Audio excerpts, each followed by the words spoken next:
창세기 42장으로 가볼까요? 이미 잘 알고 계시는 수백 번 또 살펴보셨을 이야기지만 성경에서 바로 원래의 셈에서 길어서 다시 한번 마신다는 것은 중요한 의미가 있어요. 그래서 원래 성경에 제일 근본이 되는 근원의 물에서 우리가 이 말씀을 계속해서 마음속에 새기는 것이, 저는 이 말씀을 전할 때 해석을 섣불리 안 해드려요. 왜냐하면 여러분의 삶의 정황은 다 다르거든요.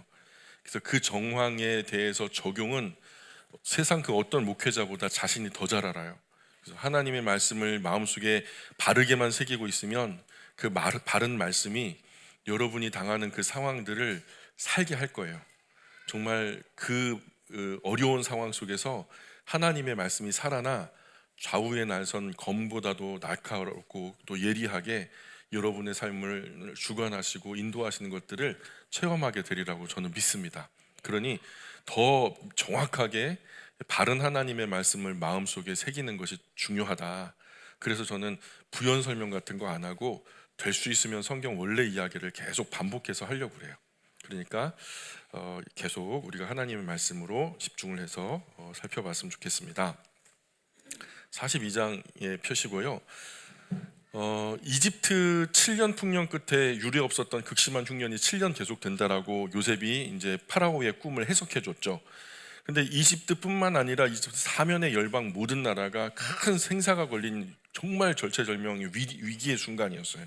그러나 요셉의 지혜대로 그 큰 풍년, 앞서오는 큰 7년의 풍년에 각기 한 5분의 1 정도의 그 곡물들을 나라에서 세금으로 걷어서 그것을 지역의 모든 창고마다 가득 채워놓자.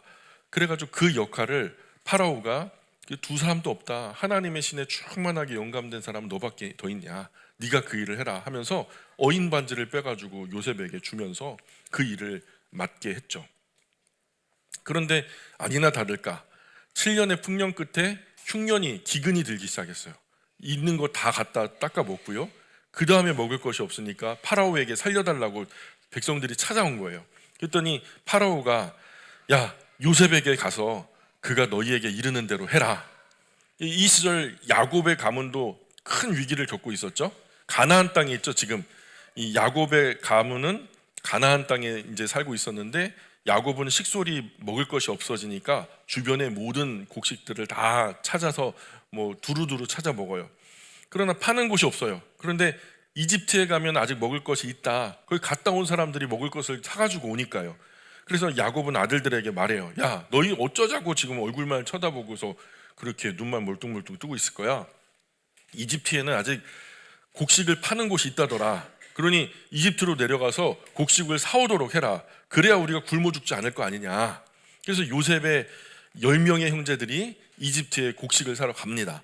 그런데 막내 베냐민은 함께 보내지 않아요. 이게 뭐냐면 야곱에게는 트라우마가 있어요. 요셉을 보냈다가 그가 살아 돌아오지 못했던 그 상처가 너무 깊다 보니까 자기가 사랑했던 아내 라헬에게서 얻은 자식이 둘인데 요셉이 그렇게 죽고 이제 라헬에게서 얻은 그 아이는 베냐민 하나인데요. 얘도 보냈다가 죽으면 어떻게 될까, 이 염려증이 굉장히 심하죠. 그래서 불의의 사고로 이를지도 모른다는 생각에 베냐민을 될 수 있으면 집 밖으로 안 내보내요. 그래서 야곱의 아들들은 가나안 지역 다른 사람들과 함께 양식을 사려고 이집트로 갑니다. 가나안 지역도 예외 없이 아주 큰 기근에 한참 진행 중이었거든요. 한편 이집트 총리인 요셉이요, 세계 열방에서 몰려드는 사람들 곡식을 다 팔아요. 요셉의 형들도 곡식을 사려고 요셉 앞에 나와서 무릎을 꿇고서 얼굴을 땅바닥에 대고 이제 고개를 숙여서 절을 하죠. 상상도 못한 거죠. 요셉이 살아있을 거라는 생각도 못하고, 더더군다나 이집트의 총리가 그 파라오 다음에 1인지야 만인지상의 그 자리에 자신의 동생인 요셉이 그 자리에 앉아있을 거다, 이건 상상도 못한 거죠. 자, 요셉의 첫 번째 꿈이 뭐였죠? 요셉의 첫 번째 꿈이 뭐였죠? 곡식단 묶다가 자기 곡식단에 형제 곡식단들이 다 고개를 넙죽 숙여서 절을 했다는 거죠. 꿈이 이루어졌네요. 그죠? 자신에게 절하는 형제들을 요셉은 알지만 형제들은 요셉은 몰라요. 알아보지 못해요. 요셉은 모른 채 해요. 그리고 엄한 소리로 형들에게 말해요. 어디서 왔느냐 하니까 곡식 사려고 가나안에서 왔습니다. 먹을 양식이 다 떨어져서 이곳까지 곡식을 사러 온 겁니다. 이렇게 대화가 오갔는데, 그런데도 요셉은 형들은 알아보는데 형들은 요셉을 몰라봐요. 이때 요셉은 고향에 살 때 처음 꾸었던 꿈을 기억해내요. 그래서 숨은 다른 의도를 가지고 형들을요 첩자로 몰아요. 너희는 내가 볼 때 반드시 정탐꾼이야. 나는 이런 걸 잘하는데 너희는 정탐꾼이야. 너희가 우리나라에 온 것은 이 나라의 약점과 여러 가지 문제를 파악하러 온 거야. 곡식 사러 왔다라는 말은 거짓말이야. 사실대로 이실직고 해라 하면서 막 다그치니까요, 이 형들이 당황해가지고 아닙니다 총리님, 절대로 그렇지 않습니다. 저희는 그저 먹을 것이 없어가지고 이곳까지 곡식을 사러 온 것뿐입니다. 우리 모두 같은 한 아버지 아래 형제지간입니다. 거짓말 아닙니다. 정말입니다. 믿어주십시오. 무슨 소리냐? 너희는 정탐꾼이 분명하다. 너희는 분명히 우리나라 약점과 문제들을 파악하러 온 거야. 송리가 막 소리 지르고 윽박 지르고 막 그러니까, 그럴 사람이 아닌데 그러니까 더 무서운 거예요. 총리님 절대 오해십니다. 저희는 가나안 땅에 살고 계신 한 아버지의 아들들입니다.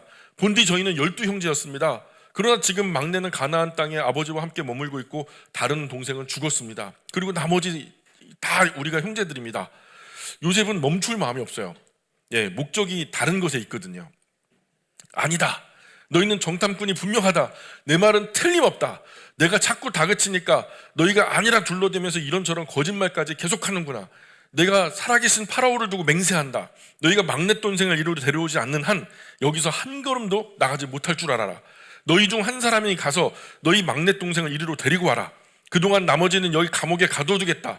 너희 말이 진짜인지 내가 지켜보겠다. 내가 다시 한번 말한다. 파라오의 살아계심을 두고 맹세한다. 너희 막내 동생을 여기 데려오지 못하면 너희는 분명히 정탐꾼이 맞는 거다 하면서 막 윽박지른 거예요. 그리고 요셉은 형들을 3일 동안 감옥에 가둬놔요. 3일 뒤에 이제 요셉이 다시 형들을 이제 불러냅니다. 그리고 조건을 걸어요. 나는 하나님을 모시는 사람이다. 그러니 너희가 내가 제시하는 조건을 그대로 따른다면 너희 살려 보내주겠다. 너희가 말한 것이 사실이라는 것을 나에게 증명해 보여라. 너희 가운데 한 사람은 여기에 남아 그대로 갇혀 있고 나머지는 곡식을 줄 터이니 먹을 양식을 가지고 집으로 돌아가라. 굶고 있는 너희 식구들에게 곡식을 갖다 줘라. 그렇게 굶주림 면하게 해라. 그러나 너희 막내 동생은 꼭 이리로 데려와야 한다. 그렇게 해야 너희가 한 말이 거짓말이 아닌 진짜라는 사실이 증명될 것이다. 그렇게만 한다면 너희를 사형에 처하지는 않겠다. 죽이지는 않겠다. 이렇게 하니까요. 뭐 별 수 있나요? 다른 방법이 없죠. 형들은 요셉의 제안대로 하기로 수용을 해요.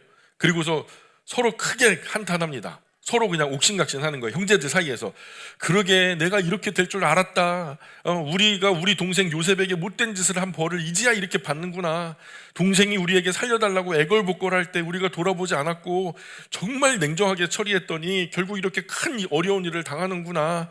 동생 살려달라고 애원할 때 그 아이 돌려보냈어야 하는 건데, 살렸어야 하는 건데 하면서 그런 이 말을 받아가지고 첫째 형 르우벤이요, 장남 르우벤이 그러게 내가 뭐라 그랬냐, 이 아이를 해치지 말자고 내가 진작부터 말하지 않았냐. 그런데 너희가 형 말 안 듣고 마음대로 처신하다가 이 꼴이 뭐냐 도대체. 우리가 이 아이를 죽게 했으니 우리가 그 대가를 받는 것은 당연한 일 아니냐. 그러면서 요셉은 형들 사이에서 통역을 세워놓고 대화를 했기 때문에 형들은 요셉이 자기들끼리 하는 말을 못 알아듣는다고 생각하고 자기들끼리 떠든 거예요. 그러나 요셉은요, 형들이 대화하는 말은 물론이고 그 정황 자체도 너무 잘 알죠. 왜 해서 저렇게 말다툼을 하는지 잘 알죠. 그래서 요셉의 마음이 더 북받치는 거예요. 형들이 내가 여기 앞에 서 있는 것이 나인지도 모르고 자기들끼리 그 후회하면서 괜히 요셉을 그렇게 나쁘게 대했다, 팔아먹었다, 막 그렇게 해치는 게 아니었는데 막 후회하는 모습을 보면서 요셉이 그간 떨어져 있던 기간들의 어떤 회한, 또 서러움, 서글픔 이런 것들이 막 갑자기 막 욱하고 올라오면서 북받치기 시작하는 거죠. 그래서 급하게 형들 앞을 벗어나서 한적한 곳, 조용한 곳에서 따로 통곡을 합니다. 막 엉엉 울어요. 그리고 진정이 되자 잠시 후에 요셉은 다시 형들 앞으로 와요. 그리고 형들 가운데 둘째 형 시므온을 지목하고요, 다른 형들 앞에서 시므온을 결박하게 해요. 그 시므온을 지명해가지고, 그리고 부하들에게 은밀하게 명령하기를 형들이 가져온 자루에 곡식을 가득 채우게 하고 또 형들이 곡식값으로 가져온 돈도 그 자루에 도로 넣게 해라. 그리고 고향 가나안 땅으로 돌아가는 도중에 먹어야 할 양식도 따로 챙겨줘라. 이 다른 것은 이해가 가요. 그런데 왜 돈은 도로 그 자루에 넣게 했을까요? 예? 돈을 왜 도로 자루에 넣었을까요? 그렇죠. 다시 곡식을 사러 와야 되는데 돈이 없을 수도 있잖아요. 그러니까 다시 오려고 해도 곡식 살 돈이 없으면 못 올 수도 없고 그러면 죽는 거잖아요. 굶어서 죽는데 뭐 갇혀 있는 형제는 계속해서 뭐 감옥 안에서 먹을 테니까 뭐 걱정이 있겠어요. 그러니까 다시 올 수 없을지도 모른다. 그만큼 너무 가난하고 기근 때문에 어려워졌을 수 있다. 어차피 곡식 사러 올 돈이 없으면은 억울하게 누명 쓰고 죽으나 뭐 굶어 죽으나 매일반 아니겠어요? 그래서 요셉의 특별한 배려 같아요. 어쨌든 시므온을 제외한 9명의 형들이요 나귀의 곡식을 싣고 고향으로 떠나죠. 그런데 그렇게 하룻길을 가다가 저녁이 되어서 이제 밤이 돼가지고 노숙을 하려고 자리를 펴고서 이제 짐들을 하나하나 정리하고 나귀에서 이제 먹이를 주려고 짐 하나를 이렇게 끌러갖고 곡식 자루를 풀어서 먹이를 꺼내려고 하는데 갑자기 자루 아귀에서 돈주머니가 덜렁하고 떨어지는 거예요. 그래가지고 아니 이 곡식값으로 가져간 돈이 왜 여기 들어있냐? 이게 어떻게 되는 일이냐 하면서 막 형제들이 깜짝 놀란 거죠. 전부 다 막 가슴이 그냥 철렁 내려앉는 거죠. 서로 어쩔 줄 몰라 하는 거예요. 야, 이 어쩌자고 하나님은 우리한테 이렇게 하시냐? 이거 나중에 그 총리한테 가면은 또 우리가 뒤집어 쓰고 문제 생기는 거 아니냐? 갇히는 거 아니냐? 막 그러면서 크게 낙심하죠. 어쨌든 아버지 집에 밥 굽는 사람들이 있으니까 다시 이집트로 돌아가는 것보다는 곡식을 가지고 있으니 우리가 빨리 아버지 집으로 가야 되겠다. 그래서 다시 이집트로 돌아갈 수는 없고 아버지 집까지 어떻게든 왔어요. 그리고 가나안 땅 아버지 야곱에게 이집트에서 있었던 일들을 꼼꼼하게 소소하게 다 설명을 한 거예요. 이래 해가지고 지금 우리가 이렇게 있다. 이집트 총리가 우리에게 엄하게 말했어요. 우리가 자기 나라의 약점과 문제들을 정탐하러 온 정탐꾼이라고 우리를 갖다가 의심하는 거예요. 그래서 우리는 절대 정탐꾼이 아닙니다. 거짓말 아닙니다 라고 말씀드렸어요. 사실 우리 모두는 한 아버지에게 태어난 12형제입니다. 그런데 하나는 죽었고 막내는 지금 가나안 땅에 아버지와 함께 있습니다 했더니 그분이 이렇게 말하는 거예요. 너희 말이 거짓말이다. 너희 말이 진짜라면 그것을 증명해라. 증명할 방법은 너희 가운데 한 사람은 여기 머물게 하고 일단 나머지는 곡식을 가지고 고향으로 돌아가라. 굶주리는 가족에게 곡식 갖다 주어서 굶주림을 면하게 해라. 하지만 반드시 다시 돌아와야 된다. 그땐 너희 막내 동생도 데리고 와야 된다. 그래야 너희가 정탐꾼이 아니라는 사실을 증명하게 될 것이다. 너희가 내 말한 대로 한다면 너희 말은 사실이 될 것이고 너희 형제도 너희에게 돌려보낼 것이다. 그때는 너희가 이 나라에서 살아도 좋다. 이 나라에서 장사해도 좋다 하면서 얘기하는 거죠. 그렇다고 그렇게 말하고 이제 아버지 야곱 앞에서 가져온 곡식을 모두 쏟아놓죠. 그런데 노숙할 때 나귀 먹이 꺼내려 했던 자루 입구에 뭐가 있었죠? 돈주머니가 나왔죠. 근데 그 돈주머니가 나온 것처럼 다른 모든 자루에서 돈주머니가 다 떨어지는 거예요. 다른 모든 자루에서 각각 다 돈자루가 떨어지는 거예요. 그러니까 아버지 야곱과 요셉의 형들이 모두 놀라는 거예요. 곧 두려워져요. 전부 다.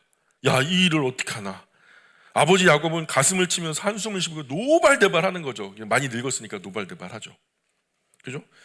곡식은 있는데 돈은 그대로 있죠. 그러면 뭐 시므온은 없죠. 그 시므온은 없는데 돈도 있고 곡식도 있고 이런 건 뭐만 있어요? 시므온만 있잖아요. 파란 먹었다고 생각하지 않겠어요? 그리고 또 막내 베냐민도 데려가야 된대요. 그럼 야곱이 어떻게 느껴질까요? 야곱이 말해요. 야, 우리 이게 큰일 났다. 이제 너희가 자식들을 모두 잃게 하는구나. 앞서 요셉이 없어지더니 이번에는 시므온도 없어지고 이제는 베냐민까지 없애려고 하는 거야. 왜 이렇게 아버지 마음을 아프고 괴롭게 고달픈 일만 너희들은 벌이는 거야? 왜 이렇게 나를 힘들게 만들어? 맏형 루우벤이 말해요. 아버지, 제가 베냐민 데리고 이집트에 갈게요. 만약에 이집트에서 베냐민 다시 데려오지 못하면 저 아버지 손주, 제 아들 둘, 그 녀석들 죽이십시오. 제가 반드시 목숨 걸고 베냐민 데려오겠습니다. 베냐민 지킬 것이고 시므온도 베냐민도 무사히 다 데려올 테니까 제발 한 번만 믿어주세요. 확실히 맏형이 다르죠. 장남이 달라요. 그래서 형만 하나 없다는 거예요. 그런데 아버지 야곱은 완강해요. 안 된다는 거예요. 예, 안 된다 이놈아. 누가 니놈들 속 모를 줄 알고 베냐민 너희와 함께 보낼 수 없어. 베냐민 형도 이미 죽었잖아. 그런데 하나밖에 안 남은 베냐민마저 죽어버리면 나는 어쩌란 말이야. 내가 이렇게 늙었는데 베냐민마저 죽어버리면 내가 그 깊은 슬픔 어떻게 감당하겠어. 결국 살아도 산 게 아니야. 살아도 죽음 같은 삶을 살게 될 거야. 너희들 도대체 나한테 왜 이래. 43장으로 넘어가 볼게요. 그렇게 차일피일 시간이 지나가 버리죠. 가나안 땅에도 인근 모든 땅에도 심각한 기근이 계속되고 2년째예요. 기근 2년째. 그나마 이집트에서 가져온 곡식도 식구가 많으니까 금세 그냥 입이 무서워요. 그냥 아작아작 씹어갖고 다 없어져 버리고 이제 곡식도 다 바닥이 난 거예요. 야곱이 또 아들들을 불러서 말해요. 얘들아, 야, 이집트에 다시 가서 가족들 위해서 곡식을 좀 더 사와야 될 거 아니야.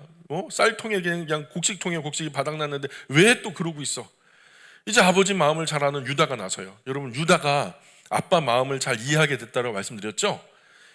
이제 유다가요, 그냥 보통으로 말하는 게 아니라 평범하게 말하는 게 아니라 간절하게 말하는 거예요. 이 어휘 자체가요, 그런 간절한 마음을 담고 있어요. 꽤 긴 얘기를 해요. 아버지, 그 사람이 분명히 막내 동생 데려와야 한다고 했어요. 막내 동생 데려오지 않으면 자기 얼굴 볼 수 없을 거라고 아주 준엄하게 경고했단 말이에요. 그러니 아버지께서 막내를 저에게 맡겨주세요.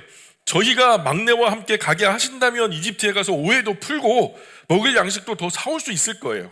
그러나 아버지, 막내를 저희와 함께 보내지 않으시면 저희는 이집트에 다시 갈 수가 없어요. 다시 말씀드리지만 이집트에 있는 그 사람이 막내 동생 데려오지 않으면 절대 자기 얼굴 볼 수 없을 거라고 엄하게 경고했거든요.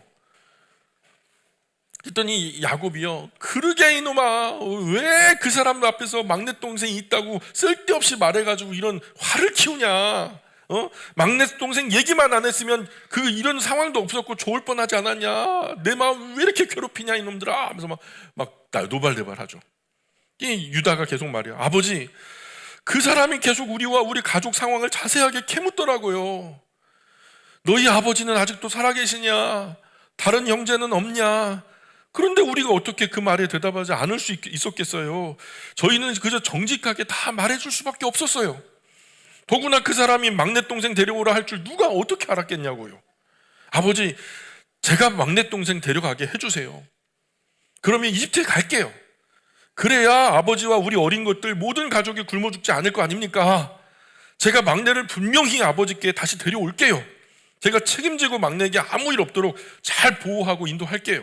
그러니 염려하지 마시고 저를 믿고 제게 막내를 좀 맡겨주세요. 만약에 제가 막내를 다시 데려오지 못한다면 제가 평생 그 대가를 받을게요. 우리가 이렇게 지체하지만 않았다면 벌써 2번은 이집트에 다녀왔을 겁니다. 야곱이 무척 괴롭지만 다른 방법이 없어요. 그저 산채로 굶어 죽을 수는 없잖아요. 삿입에 거무줄 주면 안 되잖아요. 방법이 없어서 아들에게 말해요. 야야, 할 수 없다. 그래야 한다면 그렇게 해야지. 막내 데려가라. 그런데 그냥 가지 말고 우리 땅에서 나는 가장 좋은 토산물들을 선물로 가져가라. 가져가서 그 이집트 총리께 선물로 드려라. 유황과 꿀 조금씩 챙겨라. 그리고 향고무와 모략, 유향나무 열매, 감복숭아도 넉넉하게 챙겨서 그분께 선물로 드려라. 그리고 그렇지 않았으면 좋겠지만 혹시라도 전에 그 자루마다 들어있던 돈이 문제가 될지도 몰라. 그게 시비거리가 될지도 몰라. 그러니 그 돈에 갑절을 가지고 가라. 그리고 막내 베냐민 데리고 그 사람에게 가거라. 전능하신 하나님께서 너희를 잘 돌봐주셔서 그 사람이 너희를 잘 봐주셨으면 좋겠구나. 그래서 베냐민뿐만 아니라 거기 잡혀있는 시므온까지도 다시 돌려주면 얼마나 좋겠냐. 그리고 내 걱정은 하지 마라. 자식 잃으면 할 수 없는 일이지. 체념해야지 뭐 별 수 있겠냐. 그러니 걱정하지 말고 빨리 다녀와라. 그럼 잡히면 거기 종되는 거고 종되면 굶어 죽지 않을 거니까. 그렇죠? 야곱이 모든 것을 내려놓는 거예요. 일평생 야곱은요, 내려놓는 작업을 했어요. 집착, 손에 쥔 거, 과거 장자의 축복도요. 뭔가 줘서 큰 복을 얻는 줄 알았는데 그 재산도 결국엔 다 내려놓고요. 아내도 자식도 내려놓을 수밖에 없는 상황을 하나님께서 만드셨죠. 그리고 야곱이 시므온도 팔아먹은 놈들이 베냐민도 팔아 양식 사려 한다고 오해하지 않겠어요? 그러나 모두 굶어 죽게 된 이상 그렇게 팔아먹어도 어쩔 수 없다는 마음이죠. 베냐민 데려가도록 허락합니다. 내 옆에 있어서 굶어 죽느니 그들의 종이 되어서도 먹고 사는 게 나으니까요. 하나님은 야곱의 좋아하던 것, 육신으로 세상으로 좋아하던 것, 집착하고 움켜쥐려 했던 것 싹 다 빼앗아가 버립니다. 전능하신 하나님께서 야곱의 손, 움켜진 손을 펴는데 130년 걸려요. 전능하신 하나님께서 야곱의 손을, 그 쥔 손을 펼칠 때 130년 걸려요. 내가 베냐민을 잃게 되면 이르리로다 했을 때 야곱의 자아, 야곱의 비뚤어진 정체성이 하나님 앞에서 다 깨지는 거죠. 그래야 다시 일으켜 세우실 테니까. 자기 것으로 이름표 붙였던 것 다 깨지고 다 손실보죠. 그것들 다 깨지고 사라질 때 야곱 자신도 무너지는 거예요. 그것을 자기라고 정당화했으니까요. 이렇게 되어야 다시 거듭날 테니까. 야곱의 인생에서 집착했던 장자권, 아내, 재산, 자녀까지 다 놓고 나니까 이제 야곱이 붙들 것은 아무것도 없죠. 누구밖에 없어요? 하나님밖에 없는 거예요. 이제는 하나님께 기도하겠죠. 그렇죠? 그렇게 야곱의 아들들은 선물을 챙기고 갑절에 돈을 준비하고 막내 베냐민을 데리고 이집트로 가죠. 이집트에 도착한 형들은 가져간 선물들을 요셉 앞에 꺼내놓고요. 그러나 요셉은 그들이 베냐민과 같이 온 것을 보고 그들에게는 별말을 하지 않아요. 그런데 종 하나를 갖다 불러가지고 특별하고 은밀하게 말을 해요. 일로 와. 이들을 우리 집 내실로 모셔라. 오늘 점심은 이들과 함께 먹겠다. 그러니 가축을 잡아 점심 아주 특별하고 아주 진귀하게 차려 하고서 지시를 한 거예요. 종은 요셉이 시키는 대로 그들을 요셉의 집 내실로 모시고 들어가죠. 그리고 가축을 잡아서 점심을 특별하게 준비해요. 요셉의 형제들은 요셉의 집 내실로 들어가자 덜컥 겁이 나는 거예요. 요셉이요, 파라오 밑에 요셉이잖아요. 왕궁만큼이나 화려한 그 내실을 한번 상상해 보세요. 문마다 사람들이 서 있고요. 그 얼마나 이집트에서 가장 존귀한 것들로 가꾸었겠어요? 벌써 위화감이 들죠. 주눅 드는 거예요. 여기서 뭔가 더 특별한 문제가 일어날 것 같은 불길한 예감. 그래서 형제들이 덜컥 겁이 나니까, 야, 이건 분명히 지난번 이집트에서 집으로 돌아갈 때 자루 속에 들어있던 그 돈 때문이야. 그래서 우리를 잡아두고 종으로 삼으려고 하는 거야. 그거 분명하다. 또 우리 끌고 온 나귀들도 빼앗겠지. 이 진짜 큰일이다. 어쩌면 좋냐. 우리 곡식도 가지고 돌아가지 못할 수도 있어 하면서 막 한 걱정을 하니까요. 형들은 한 걱정을 하다가 요셉의 집 문 앞에 이르렀을 때 그 종에게 이실직고를 해요. 야, 이럴 게 아니라 우리가 반박자 앞서서 미리 그것을 갖다 이실직고 하자. 그래가지고 저희 말 좀 들어주세요. 저희가 전에 이집트 곡식 사러 왔었잖아요. 그런데 저희가 집으로 돌아가는 길에 한 곳에 이르러서 밤을 지새려고 쉬다가 곡식 자루를 갖다 풀어보니까 거기 곡식값으로 지불한 돈 그 자루가 그대로 고스란히 담겨져 있지 않겠습니까? 각 사람의 곡식 자루를 풀어보니까 모든 자루에 돈이 다 담겨 있는 겁니다. 그래서 저희가 이렇게 전에 가져갔던 곡식값 그대로 다 가지고 왔습니다. 그리고 이번에 사갈 곡식 사러 왔는데 그 곡식값, 새로 살 곡식값도 따로 가져왔습니다. 아니, 곡식값보다 훨씬 더 많이 가져왔습니다. 전에 그때보다도 곡식을 좀 더 사가려고 합니다. 우리 곡식 자루 속에 누가 돈을 집어넣었는지 저희는 모르겠습니다. 알 길이 없습니다. 그래서 혹시라도 여쭙습니다. 혹시 누가 그랬는지 알 수 있을까요? 하면서 무고하다는 것을 반박자 앞서 밝히는 거예요. 이 형들은 이 뒤의 상황이 너무 걱정이 되고 두려우니까 애원하듯이 요셉의 종에게 물어본 거죠. 근데 종이요, 참 지혜로운 답변을 해요. 뭐라고 답변하냐면, 걱정하지 마세요. 걱정하지 마세요. 뭘 그렇게 염려하십니까? 그대들의 하나님, 그대들의 아버지가 섬기는 하나님께서 그 곡식값을 그대들의 각 자루에 도로 집어 넣으신 거겠지요. 저는 그대들의 곡식값을 이미 다 받았습니다. 창구를 봐도 확인해요. 확실해요. 종은 이렇게 말하고 전에 이집트 남겨두고 갔던 둘째 형 시므온을 그들에게 데려다 줍니다.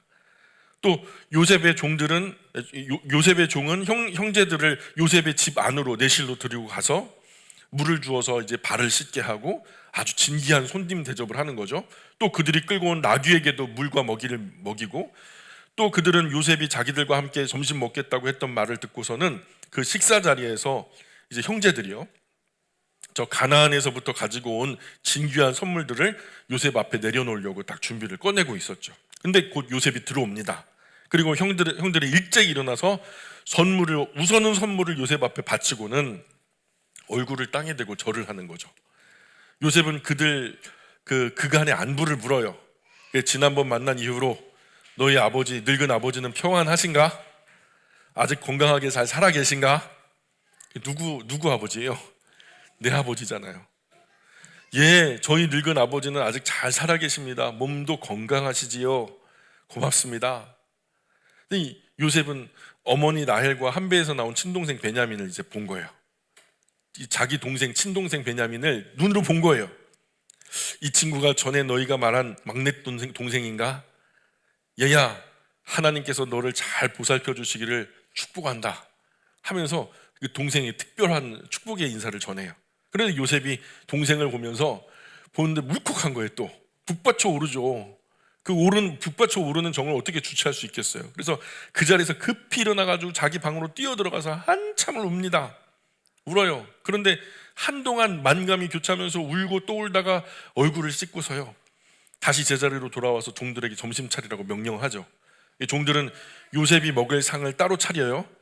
요셉은 형들과 다른 상에서 점심을 먹게 되었어요. 요셉의 집안 거드는 그 이집트 사람 종도 다른 상에서 점심을 먹어요. 왜냐하면 당시 이집트 사람들은요, 히브리 사람들과 함께 밥을 먹으면 부정탄다고 여겼어요.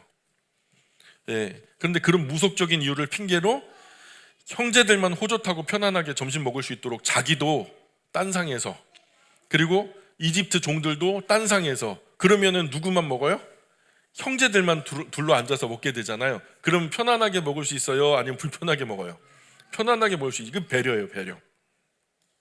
근데 이상한 게요, 이 총리가요, 형들을 나이 순서대로 서열에 맞게 앉혀요. 여기 당신 일로 와서 여기 앉아요. 여기 앉아요. 순서대로 서열에 맞게, 나이에 맞게 모든 형들이 요셉과 마주 대하고 앉을 수 있도록 하고요. 1번부터 12번까지, 베냐민까지. 형들이 신기한 거예요. 야, 어떻게 저 사람이 우리 형제들 나이와 서열을 다 꿰고 있을까? 액면가는 네가 좀 늙었는데? 하면서 드디어 음식이 나오죠. 요셉은 자기가 늘 먹는 진귀한 음식들을 형들에게 나누어 줍니다. 그리고 친동생 베냐민은요, 다른 형제들보다 5배나 많은 음식을 줘요. 막 스테이크도 그냥 티본 스테이크, 그냥 얼마나 좋아요. 그냥 그 어려운 시절에요, 최고급 음식들을 형제들 앞에 차려 놓으니까요, 눈이 뒤집히는 거죠. 이렇게 모두 12형제 하나 빠짐없이 한 상에 둘러서 먹고 마시고 취하는 거예요. 그죠? 12형제 다 모였죠? 맞아요? 예. 이 감동적인 식탁이죠. 형제들은 모르지만 누구는 알아요? 요셉은 알아요. 우리 12형제 다 모였네. 그러면서 이제 보는 거예요. 44장으로 건너가 봐요. 요셉이 다시 종을 불러요. 형제들이 이 사가는 양식 각 자루에 운반할 수 있는 최대한의 양식을 채워줘라. 전처럼 각 자루에 돈자루 다시 다 넣어. 그리고 특별히 요셉이 자주 애용하는 은잔을 베냐민의 자루 입구에 넣고서 봉인해라. 그리고 그 양식값도 함께 도로 넣어라. 이 종은요, 요셉이 명령한 대로 그대로 준행합니다. 다음날 아침 일찍 요셉의 형제들은요, 곡식을 가득 실은 나귀 이끌고 꿈처럼 집으로 향하는 거예요. 야, 이제 이렇게 진귀한 대접도 받고 우리의 무고함도 입증이 되고 이제 먹을 것도 많이 사고, 그러니 이제 집으로 돌아가면 만사 형통이다. 막 너무너무 좋은 거죠. 그래서 그렇게 즐거운 마음으로 꿈처럼 이집트를 벗어나는데, 그 형제들이 성읍에서 벗어나 멀지 않은 곳을 지나갈 때쯤에 갑자기 뒤에 두고 온 이집트 성에서요, 뽀얗게 먼지가 일면서 막 정예 부대가 막 뛰어오는 거, 달려오는 거, 말 타고. 요셉은 급하게 이제 종에게 명령하기를, 너 지금 빨리 여기 묵었던 사람들 뒤쫓아가라. 네가 그들에게 다다르면 다그쳐 말해라. 우리 주인께서 그렇게도 너희들을 대해서 잘해주셨는데 너희가 어떻게 그분께 대하여서 이렇게 나쁜 짓을 하는가? 너희가 어쩌자고 우리 주인께서 즐겨 사용하시는 은잔을 훔쳐갔는가? 그 은잔은 우리 주인께서 술 드실 때나 점을 치실 때 즐겨 사용하시는 것인데 그것을 훔쳐가다니 말이나 되는 소리냐? 너희는 우리 주인께 정말 해서는 안 될 못된 짓을 했구나. 어떻게 대해주셨는데 그럴 수 있냐? 막 그래서 막 난리가 난 거죠. 근데 종은 형제들을 쫓아가 요셉이 시킨 대로 그렇게 말했어요. 그러자 형들 안에서 막 난리가 난 거예요. 아니 그게 무슨 말도 안 되는 소리입니까? 저희가 은잔을 훔치다니요. 맹세코 저희는 그런 짓을 하지 않습니다. 그럴 사람이 아니에요. 저희는 스스로 죽을 짓을 왜 하겠습니까? 저희는 절대 그런 사람들이 아닙니다. 아시다시피 저희는 지난번 곡식자루에 들어있던 돈까지도 도로 가져오지 않았습니까? 그런데 저희가 은잔을 훔치다니요. 더구나 당신의 주인 집에서 그렇게 귀한 물건을 훔쳐낸다는 것은 말도 안 됩니다. 죽으려고 그런 짓을 하겠습니까? 만약 저희 가운데 그 누구에라도 그 은잔 가진 사람이 발견된다면 그 사람 당장 죽여도 좋습니다. 그리고 나머지는 우리 모두는요 당신의 종이 되겠습니다. 분명히 은잔을 안 훔쳤다라는 전제하에서 이런 담대한 말을 한 거죠. 근데 종이 말해요. 좋다. 그러면 찾아봐서 은잔 나오는 사람만 내 종 삼겠다. 다른 사람은 그냥 집으로 돌아가도 좋다. 그리고서 짐들을 내리기 시작해요. 각자 자기가 맡은 그 자루의 입구 봉인을 풀기 시작하죠. 저 첫 번째 형 마지형 루우벤부터 시므온, 유다, 레위 이렇게. 그래서 요셉의 종이요 각 사람의 곡식을 자루 하나하나 다 뒤지기 시작하면서 맏형부터 막내 이르기까지 샅샅이 짐을 뒤지죠. 그러다가 막내 베냐민 곡식 자루 아귀에서 덩그렁하고서 은잔이 떨어지는 거예요. 풀자마자 형들이 막 어쩔 줄 모르죠. 난리 난 거예요. 이건 베냐민이 잡혀간다는 것은 뭐와 같아요? 야곱이 죽는다. 아버지 야곱이 죽는다는 것 말과 같은 거예요. 너무 당황스럽고 괴롭고 이 상황이 너무 황당해서 괴로워하고 옷을 찢고 막 슬퍼하는 거예요. 그리고 다시 짐을 나귀에 싣고 이른 아침에 떠났던 성으로 터덜터덜. 베냐민은 그냥 잡힌 채로 양팔이 그냥 결박된 채로 끌려가는 거죠. 형들은요 돌아가도 좋다 했으니 돌아가면 되잖아요. 근데 또 못 돌아가요. 막내 동생 잡혀갔는데 어떻게 가요? 가봤자 뭐 그냥 동생 팔아먹고 온 사람 취급하고 막 문제가 되고 아버지 슬픔 가운데 죽어버릴 건데 어떻게 돌아갑니까? 이 형제들이 성으로 다시 베냐민과 함께 돌아가는 거예요. 요셉은 여전히 집에 머물고 있고요. 형제들은 일제히 요셉 앞에 무릎을 꿇고 얼굴을 땅에 대고 절을 하는 거예요. 요셉이 입을 열어요. 야, 너희가 어쩌자고 나에게 이런 짓을 하는가? 너희가 나에게 이래도 되는 거냐? 내가 점을 쳐 너희가 이런 짓 하는 것을 못 알아낼 줄 알았어? 그랬더니 이제 누가 나서냐면 아까도 누가 나섰죠? 유다가 나서요. 또 유다가 나서요. 총리님, 되어진 상황으로 봤을 때 저희 입이 10개라도 드릴 말씀이 없어요. 그러나 저희가 그런 일을 저지르지 않았다고 도대체 무엇으로 증명할 수 있겠습니까? 정말 마음만 답답할 뿐입니다. 저희도 미쳐버리겠어요. 저희가 잘못한 것을 하나님께서 이렇게 분명하게 드러내시니 저희가 뭐라 말씀드릴 수 있겠습니까? 그냥 은잔 가지고 있는 저 막내뿐만 아니라 저희 모두가 당신의 종이 되어버리겠습니다. 그냥. 그래서 요셉이 아니다. 그럴 필요 없어. 또 나는 너희가 내 종이 되기를 바라지도 않아. 나 종 많아. 내 은잔을 가져간 사람만 내 종이 될 거야. 나머지는 집으로 돌아가도 좋다. 너희 나이든 아버지께 걱정 끼쳐서는 안 될 일이야. 이 유다가 요셉에게 애원을 해요. 총리님 부탁드립니다. 잠시 조용히 말씀드릴 일이 있습니다. 허락해 주십시오.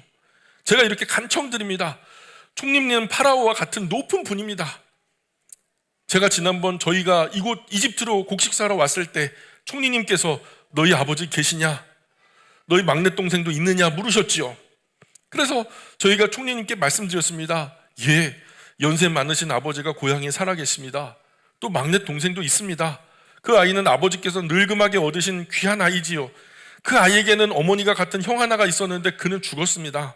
그래서 고향에 계신 아버지 곁에 있는 이 아이는 그 어머니께서 하나 남은 아이지요. 그래서 그 아버지는 그 아이를 무척 아끼고 사랑합니다. 그러자 총리님이요, 그 아이를 내게로 데려와라.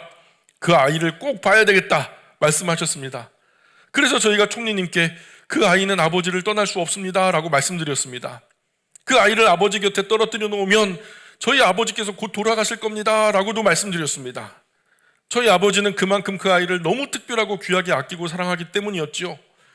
저희가 이렇게 말씀드리자 총리님께서는 그 아이를 나에게 데려오지 않으면 다시는 내 얼굴 볼 생각도 하지 마라, 아주 엄하고 강하게 경고하셨죠. 그래서 저희는 다시 저희 아버지 계신 땅으로 돌아갔었습니다. 그리고는 총리님께서 저희에게 이르신 대로 저희 아버지께 다 말씀드렸어요. 얼마 뒤에 저희 아버지는 저희더러 곡식이 떨어졌으니 다시 이집트로 가서 온 가족 먹을 곡식을 더 사오라고 말씀하시더군요. 그래서 제가 그랬습니다. 저희가 이집트 내려가서 곡식을 사서 돌아오려면 막내 동생을 총리님께 데려가야 한다고요. 막내 동생 데려가지 않으면 이집트에서 곡식을 파는 총리님을 뵐 수 없다라고요. 총리님 분명히 그렇게 경고하셨다고 말씀드렸습니다. 총리님께서 저희가 이집트에 왔을 때 저희에게 말씀하신 그대로입니다. 그러자 저희 아버지께서 저희에게 이렇게 말씀하셨습니다.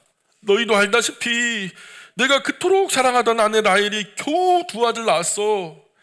그런데 그중 한 녀석은 이미 내 곁을 떠나고 없어. 그 녀석은 밖에서 들짐승 만나 찢겨 죽임을 당한 것이 틀림없어. 그 녀석 집을 나간 뒤에 지금까지 돌아오지 않고 있잖아. 그런데 이번에는 너희가 이 하나 남은 이 아이마저 데리고 가겠다 하면 나는 어쩌란 말이야. 나 어떻게 살라고.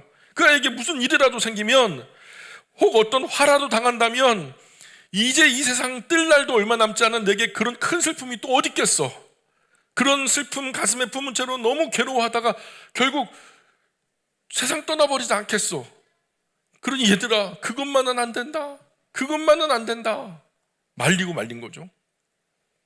그러니 총리님, 유다가 말하는 게 계속 이처럼 저희 아버지는 이 아이를 애지중지하십니다. 그러니 설령 저희 아버지가 계신 가나안 땅 곡식 사서 돌아간다고 해도 저희가 이 아이와 함께 가지 않으면 아버지는 너무나 큰 충격을 받으실 거고 결국 그렇게 큰 슬픔 속에서 돌아가실지도 모릅니다. 저희 아버지는 머리가 다 하얗게 셀 정도로 나이가 드셔서 저희가 이 아이와 같이 돌아가지 않으면 아버지는 큰 충격 받으시고 금방 돌아가실 겁니다. 그렇게 되면 결국 저희가 아버지를 돌아가시게 만든 것이나 다름없죠. 그래서 제가 아버지께 분명히 말씀드렸습니다. 이 아이를 제가 책임지고 꼭 다시 데리고 오겠다라고요. 만약 그렇게 하지 못하면 제가 제 목숨 걸고 책임지겠노라고 말씀드렸습니다. 하여 총리님, 제가 간절히 부탁드립니다.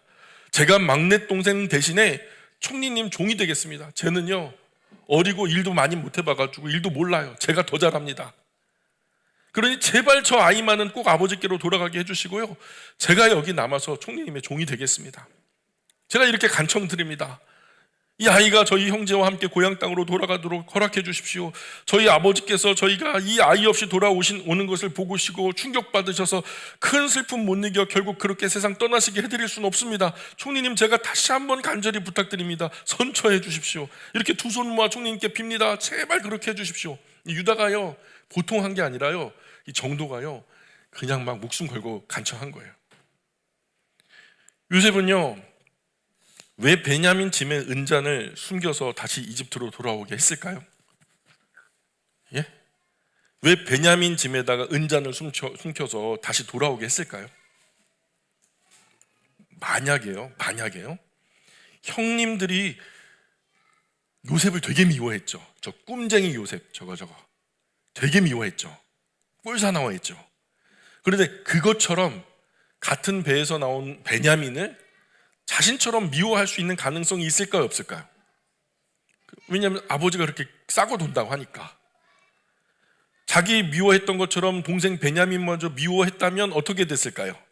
은잔이 막내 동생 짐에서 나오는 순간 동생을 변호하고 옹호하기는커녕 베냐민에게 모든 책임 전가하고 왜 그랬어 이놈 새끼야 하면서 자기들은 곡식 가지고 아버지 집으로 돌아갔겠죠?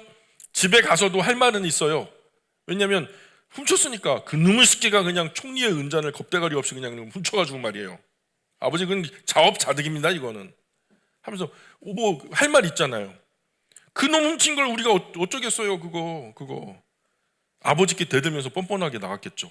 만약에 베냐민을 향한 감정이 과거 요셉 자신을 향한 감정과 같았다면, 그러면 요셉은 어떻게 하면 되죠? 간단해요. 요셉은요 친동생 베냐민한테 자신이 친형이라고 그냥 고백하면 돼요. 형들은 돌려보내고, 그리고 베냐민을요 자기가 거두면 됩니다. 거기서 미운 털 박혀갖고 서름 가운데 사는 게 아니라 자기가 돌봐주면 되는 거예요. 그럴 능력이 있잖아요. 그런데 사실은 어떻게 됐어요? 사실은 첫 번째로 베냐민 말고는 곡식자로 돈자루와 함께 아버지 집으로 돌아갈 수 있다라고 했죠. 가도 괜찮아요. 무방해요. 베냐민만 그냥 이집트로 돌아오면 되는 거였어요. 그런데 신변 안전 보장 없는, 할 수 없는 상황에서 동생 때문에 모두 다 이집트로 다 함께 돌아왔어요. 그럴 필요가 없었는데 동생과 함께 했다고요. 두 번째, 베냐민만 종이 되겠다고 했는데 그건 요셉이 그렇게 한 말이니까요. 근데 형님들은 모두 베냐민과 함께 이집트에 가가지고 우리 모두 다 그냥 종이 되어 버리겠습니다. 그렇게 해요. 그리고 세 번째, 유다 형은요, 정말 정직한 상황 설명과 더불어서 자초지종 다 얘기한 다음에 이 정황이 어떻게 되는지, 아버지가 어떤 충격을 받을 것인지 이런 모든 상황을 다 설명한 뒤에, 선처를 구한 뒤에 뭐를 하죠? 베냐민을 보내고 내가 종이 되겠습니다 라고 청원을 한 거예요. 어때요? 자신을 버렸던 그 시절의 형님들이 아니죠? 그죠? 뭔가 변했죠? 형님들 대화 속에서 요셉 자신을 버린 사건 때문에 서로 간에 엄청나게 막 큰 죄책감을 가지고 있었죠. 서로 막 그거 봐라, 우리가 그때 요셉 그렇게 하는 게 아니었어, 미안해하는 마음도 있었죠. 죄책감도 있었죠. 후회하는 마음도 있었죠. 다 확인이 된 거예요. 그리고 결론적으로 은잔 사건으로 나타난 가장 중요한 사실은 자신의 친동생 베냐민을 자신처럼 미워하고 있지 않다는 거예요. 오히려 아버지께서 베냐민을 너무 특별하게 사랑하고 아끼기 때문에 형님들 스스로 이 아이 대신에 자기들이 어려움 당하겠다고 나서고 있는 거죠. 형제들이 이전의 모습과는 달라요. 그것을 확인한 거예요, 요셉이. 확실히 자신을 미워했던, 이스마엘 상인들에게 팔아버렸던 그때의 형님들과는 완전히 다른 모습이라는 것을 이제 요셉이 확인한 거죠. 45장으로 건너가 볼까요? 요셉은 북받쳐 오르는 감정을 억제하지 못하고 큰 소리를 질러요. 뭐라고 지르냐면 도열에 있는, 집안에 있는 모든 종들을 물러가라 하면서 막 다 물리는 거예요. 그리고 함께한 이집트 사람들이 그냥 다 막 급하게, 막 요셉이 그럴 사람이 아닌데 갑자기 흥분해가지고 막 이만큼 뻔해 당장 다 물러가라 그러니까 다 물러가고 형제들과 요셉만 딱 남은 상황에서, 그리고서는 무릎 꿇고 땅에 얼굴을 받고 선처를 구하는 형님들 앞에서 요셉이 드디어는 자기의 신분을 드러내요. 그리고 요셉이 아주 큰 소리로 웁니다. 요셉이 우는 소리가 얼마나 크든지, 총리가 원래 우는 사람이 아니거든요. 근데 울어요. 처음 우는데, 근데 우는 게 그 정도가 우는 게 아니라 그냥 엄청나게 크게 우는 거예요. 난리가 난 거죠. 나라가 뒤집힐 사건이에요. 밖에 있는 이집트 신하들도 다 듣고 난리가 나요. 왜 그러시는 거야? 누가 실수했어? 어떤 놈이야? 뭐 때문에 그러는 거야? 막 난리가 난 거죠. 파라오 궁중에서도 이 요셉 총리 대신이, 총리가 웁니다, 울어. 그 파라오도 막 난리가 난 거예요. 보좌에서 일어나고 앉았다는데 도대체 뭔 일이야? 무슨 일이야? 막 삽시간에 막 총리가 울었다는 사실이 그냥 막 이집트 전체에 그냥 싹 퍼져가 나가죠. 파라오가 당장에 버선발로 쫓아올 판이에요. 요셉이 말해요. 형님들, 제가 요셉입니다. 정말 아버지께서 살아계십니까? 정말 아버지께서 살아계십니까? 형님들이 깜짝 놀라죠. 말문이 막혀 말을 못해요. 요셉이 형님들 진정시키면서 말해요. 왜냐하면 그 이집트예요. 과거 고대 이집트의 모습을 보면 남자들이 화장을 했거든요. 관이나 이런 화려한 제식이 있고요. 그리고 얼굴에 화장을 하니까 요셉이어도 요셉인지 몰라요. 그러니까 못 알아보는 게 당연하죠. 그런데 자신의 어떤 신분을 갖다가 밝히면서 그 요셉이 자신을 드러내는 거예요. 요셉이 형님들을 진정시키면서 말해요. 형님들 괜찮으니까 제 가까이 오세요. 제 가까이 오세요. 총리 명령이잖아요. 명령이니까 형님들이 주춤주춤 가까이 다가가요. 저 죽이려고 하는 거 아니야? 막 그러면서 가까이 가니까 요셉이 다시 말해요. 형님들, 저는 당신들이 이집트에 팔았던 당신들의 동생 요셉입니다. 당신들이 저를 이곳에 팔아 넘겼다고 해서 절대 걱정하거나 두려워하지 마세요. 다 하나님의 뜻이 있으셨던 것이지요. 우리 식구들 생명 구해주시려고 하나님께서 저를 미리 이 이집트로 보내신 것 아니겠습니까? 이 땅에 기근 든 지 올해로 2년째입니다. 그러나 앞으로 이 혹독한 기근이 앞으로 5년 더 지속될 겁니다. 그 5년 동안은요, 씨 뿌리는 거 생각할 수도 없을 거예요. 추수하는 것도 바라지도 못할 겁니다. 그런 이유로 하나님은 형님들과 또 형님들의 아이들까지 그 목숨 구해주시려고 저를 미리 이곳 이집트로 보내셨던 겁니다. 하나님께서 이곳으로 저를 보내신 것이 얼마나 놀랍습니까? 그분께서 우리에게 얼마나 큰 복의 복을 내리신 걸까요? 저를 이집트에 보내신 것은 형님이 아닙니다. 하나님이십니다. 또 하나님께서 저를 파라오 밑에서 일하는 이집트 총리로 삼으셨지요. 그래서 저는 지금 이집트 온 땅을 다스리는 사람이 되었습니다. 온 나라 사람들은 다 저의 명령에 따라 움직입니다. 형님들, 이제 어서 서둘러 고향에 계신 아버지께 아버지 아들 요셉이 이렇게 건강하게 잘 살아있다라고 말씀을 전해 주십시오. 하나님께서 저를 이집트 온 땅을 다스리는 통치자로 삼으셨다고. 그러니 이제 지체하지 마시고 이리로 오시라고 또 전해 주십시오. 아버지는 이제 비옥한 고센 땅에서 사실 수 있을 겁니다. 그곳은 제가 있는 이곳과 아주 가깝습니다. 아버지와 아버지의 모든 가족, 그리고 형님들, 형님들의 자녀, 자손, 양떼, 소떼, 가지고 계신 모든 소유, 재산 다 이끌고 이리로 올라오십시오. 아버지께서 고센 땅에 사시면 제가 아버지를 정성껏 모시겠습니다. 기근이 끝나려면 아직도 5년은 더 있어야 합니다. 저는 아버지뿐만 아니라 아버지가 거느리고 계신 모든 식솔이 이 기근 때문에 굶주릴까 무척이나 염려됩니다. 꼭 저의 이 말을 아버지에게 전해 주십시오. 그리고 형님들, 이렇게 말하고 있는 것이 바로 저 요셉이라는 사실을 똑똑히 보셨지요? 내 동생 베냐민, 너도 분명히 봤지?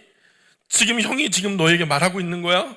그러니 형님들, 제가 이집트에서 어떤 위치에 있으며 또 어떤 영광과 명예를 누리고 살고 있는지 형님들이 직접 두 눈으로 보셨습니다.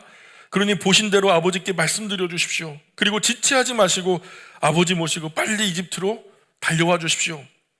이렇게 말하다가 친동생 베냐민을 보니까 또 울컥하는 거예요. 저 새끼 형한테 이렇게 보호도 못 받고 혼자 얼마나 괄시받았을 거 하니까 막 또 울컥해가지고 베냐민 보고서 또 베냐민아 하면서 끌어안고서 또 한창 웁니다. 한바탕 울어요. 그러니까 목 놓아 우니까요, 어안이 벙벙하던 베냐민도요 또 우니까 다 같이 울어요. 요셉이 또 형님들에게 내려가가지고 또 다 끌어안고 하나하나 끌어안고 웁니다.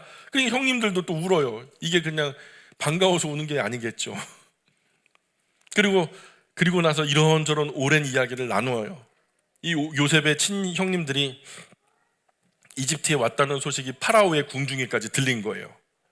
가족을 만났다는 거예요. 가족을 만났다는 거예요. 십수년 만에, 그 20년 가까운 시간에. 그러자 파라오와 그의 신하들을 그늘없이 기뻐해요. 요셉이 좋은 일이 생기니까요, 시샘 질투 이런 거 없습니다. 그냥 그늘없이 기뻐해요. 요셉이 그렇게 가족을 만났다고 파라오부터 모든 이집트의 신하들이요 전부 다 자기 일처럼 기뻐해요. 파라오가 당장 요셉을 부르죠. 요셉이 갑니다. 파라오가 말해요. 그대의 형님들에게 꼭 일러두십시오. 끌고 온 나귀곡식 싣고 가나안 땅으로 돌아가거든 그대 아버님과 식솔들 모두 거느리고 이곳 이집트로 올라오라고 하세요. 내가 그대들에게 이집트 땅에서 가장 좋은 땅 골라서 거기 살 수 있도록 하겠습니다. 또 평생 먹고 살 수 있는 양식보다 훨씬 더 많은 곡식도 드릴게요. 그리고 그분들 모두 다 제가 이집트로 가장 좋은 음식 대접할 겁니다. 또 여기 이집트에 있는 제 마차 1호, 황금 마차 1호, 그거 아버님 모시고 오세요. 그거로. 그리고 여러분 황실의 여러 대의 마차 모자람 없이 넉넉하게 가져가셔서 여러분의 식솔들, 어린 아이까지 다 태우고 오세요. 그래서 그분의 모든 자녀와 아내들 빠짐없이 다 태우고 다시 이곳으로 돌아오십시오. 그리고 지금까지 집에서 쓰던 세간살림 같은 거 아까워하지 말고 다 버리고 오세요. 제가 이집트에서 제일 좋은 것들로 다 그대들의 것으로 드리겠습니다. 이 이집트의 모든 좋은 것은 다 그대들의 것입니다. 그러니 마음껏 쓰세요. 원하는 대로 다 주지요. 그 이스라엘의 아들들, 여기서는 성경에서 이스라엘 아들들이라고 말해요. 야곱의 아들들. 요셉의 형님들은 파라오가 말한 대로 하겠다고 대답을 하고요. 요셉은 파라오의 명령대로 형님들에게 이집트에서 가장 좋은 마차들, 1호 마차부터 그냥 모든 그 식솔들을 태우고 올 만큼 좋은 마차들을 다 내줍니다. 그걸 담당하는 사람이 요셉이잖아요. 그래서 형들에게 새 옷 한 벌씩을 다 돌려요. 돌아가실 때 그거 입고 가지 마시고 이것으로 입고 가세요. 그래서 막 최고급 옷으로 다 선물하죠. 그때는 옷이요 재산 중에서 제일 큰 거였어요. 다 손으로 만드는 거니까. 그리고 자기 동생 베냐민에게는요 은 300개를 줘요. 그리고 새 옷을요 5벌이나 더 줍니다. 베냐민, 형이 그동안 못한 거 이제 남은 평생 다 할게 하면서 아주 그냥 요셉이 베냐민에게 배포 있게 써요. 파라오가 아버지 야곱에게 아주 특별한 선물을 더 보내요. 우선 이집트 전역에서 제일 귀한 나귀 10필에다가요, 이집트에서 나는 가장 좋은 물품을 가득 싣게 해요. 그리고 또 다른 나귀 10필을 또 가지고 오라고 해요. 거기에 곡식, 떡 외에 이집트에서 가고 또 이집트로 다시 오는 길에 필요한 모든 각종 진귀한 음식들을 가득 싣게 해요. 요셉은 이 많은 것을 아버지 야곱에게 선물로 보냅니다. 요셉은 형님들 떠나보내면서 신신당부하기를 뭐라고 말하냐면, 형님들 가시는 길에 절대로 싸우지 마십시오. 제가 이집트에 온 것은 그 누구의 잘못도 아닙니다. 이거 하나님이 하신 겁니다. 그러니 마음 편하게 다녀오십시오 하면서 요셉의 형님들은 이집트를 떠나서 가나안 땅에 있는 아버지께로 돌아갔어요. 그리고 아버지 야곱에게 말해요. 아버지, 저희 무사히 다녀왔습니다. 그런데요, 아버지, 죽은 줄만 알았던 요셉이 이집트에 살아있어요. 요셉이는요, 지금요 이집트 총리가 되어서 일하고 있습니다. 이 야곱이 이 말을 듣고 이 꿈인지 생신인지 뭔 말을 하는지 무슨 헛소리인지 처음에는 당황하다가요, 그 아들들의 말을 믿으려 하지 않아요. 그리고서 그 말을 인식한 동시에 어리둥절했다 그래요, 성경에서는. 그걸 뭐라고 말하면, 개역 개정판 성경에서는 야곱이 어리둥절했다. 그런데 개역 한글판 성경에서는 야곱이 기색하였다. 이게 뭐냐면 푸구라고 하는 히브리 단어인데요, 이게 뭐냐면 기절했다는 뜻이에요. 그 이야기를 인식한 즉시 야곱이 너무 좋았는지 감동되어 놀라서 그랬는지 몰라도 잠깐 혼절한 거예요. 기절한 거예요.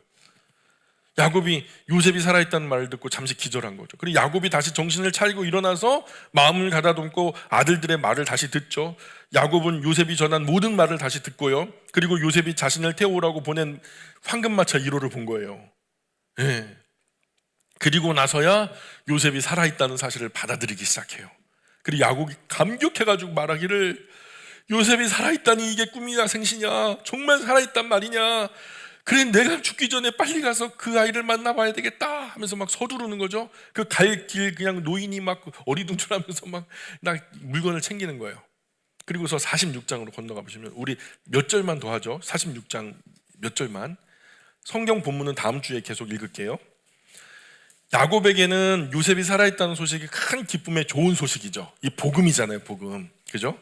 그야말로 야곱에게 좋은 복음이었어요. 그런데 바로 이제 이집트로 달려가지 않아요. 이게 다른 거예요. 일반 사람들은 그냥 달려갔을 거예요. 하나님의 사람은 달라요. 왜냐? 야곱 즉 이스라엘이요, 자기 모든 식솔들 이집트로 갈 채비를 다 하고 모든 소유 다 이끌고 이집트로 간 게 아니라 브에세바로 올라가요. 그리고 거기서 아버지 이삭의 하나님, 할아버지 아브라함의 하나님, 그분께 희생 예배를 드려요.